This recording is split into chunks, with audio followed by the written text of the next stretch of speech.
अस्सलामु अलैकुम वरहमतुल्लाहि वबरकातुहू। उम्मीद है तमाम दोस्त अहबाब खैर व आफियत से होंगे। हमारी कोशिश होती है आपको ऐसी वीडियो सेंड की जाए, आपकी ऐसी वीडियो बनाई जाए जिससे आपकी सेहत अच्छी रह सके, आपको कोई ना कोई मुफीद टिप्स दिया जाए। तो आज जो हम आपको मुफीद टिप्स देंगे वो है इस पौधे के हवाले से। आप देख रहे होंगे मेरे इर्द गिर्द काफ़ी पौधे लगे हुए हैं। आपको यकीनन पता चल चुका होगा कि ये बनाना यानी कि केले का पौधा है। तो ये जो है पाकिस्तान और हिंदुस्तान में बहुत ज़्यादा पाया जाता है, और हिंदुस्तान में, इंडिया में इसकी काफ़ी ज़्यादा किस्में पाई जाती हैं। लेकिन पाकिस्तान में भी बहुत ज़्यादा ये काश्त होता है। ये मुकव्वी बदन है और जिस्म को फरबा करने के लिए कमाल की चीज़ है, और साथ साथ यह मादा तौलीद को भी गाढ़ा करता है। इसके साथ साथ इसके और भी फ़ायदे बताएंगे, लेकिन आपको पहले मैं दिखाना चाहूँगा कि ये कैसे लगा होता है। पौधे की तरफ हम आते हैं। जी, कैमरामैन आप आगे आएँ और इनको ये ना दिखाएं फल। ये देखें जी, ये इस तरह लगा होता है। ये इसको देखें गौर से, तो ये इस तरह फली की नुमा लगा होता है। और ये जो कच्चा केला है, ये आम रूटीन में कच्चा केला जो है, ये इसको पकाया जाता है, मसाले लगाकर पकाने के बाद फिर खाने के काबिल बनाया जाता है। लेकिन सही केला वो है जो ऊपर ही पक कर खाया जाए।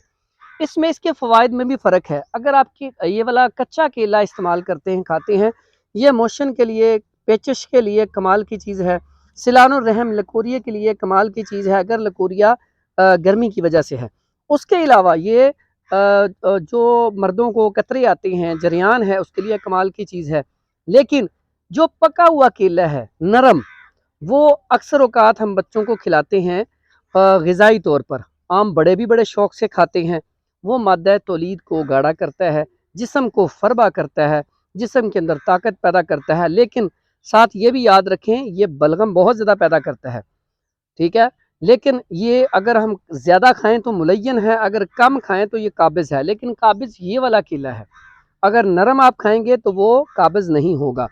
उसके साथ साथ इसके फ़वाइद में, जो लोग अपने जिस्म को फरबा करना चाहते हों, या जो वेट लिफ्टिंग करते हैं, बॉडी बिल्डर हज़रात, वो इसको बहुत कसरत से खाते हैं। उसके खाने का तरीका ये है, अगर जिस्म को भरना चाहते हैं तो आप डेली के 2 से 3 बनाना खा सकते हैं। अगर इससे भी ज़्यादा अच्छा रिज़ल्ट चाहती हैं तो आप बनाना का मिल्क शेक बनाएँ, उसके अंदर थोड़ा-सा छिलका इसबगोल डाल लें और खजूर अच्छी वाली थोड़ी-सी मिला लें। तो मीठा उसमें शहद का मिलाएँ, ये मिल्क शेक बना के पिएँ, जिस्म को फरबा भी करेगा और ताकत भी पैदा करेगा। तो नाज़रीन, कैसी लगी हमारी वीडियो? आप हमारी वीडियो के बारे में कमेंट लाज़मी किया करें कैसी लगी, और अगर आपको ये फ़ायदा दे तो हमारे चैनल को सब्सक्राइब भी कर दिया करें, और इस वीडियो को आगे शेयर ज़रूर किया करें। दुआ में याद रखिएगा। प्रोफेसर हकीम हाफिज़ फरहान हनीफ। अस्सलामु अलैकुम वरहमतुल्लाहि वबरकातुहू।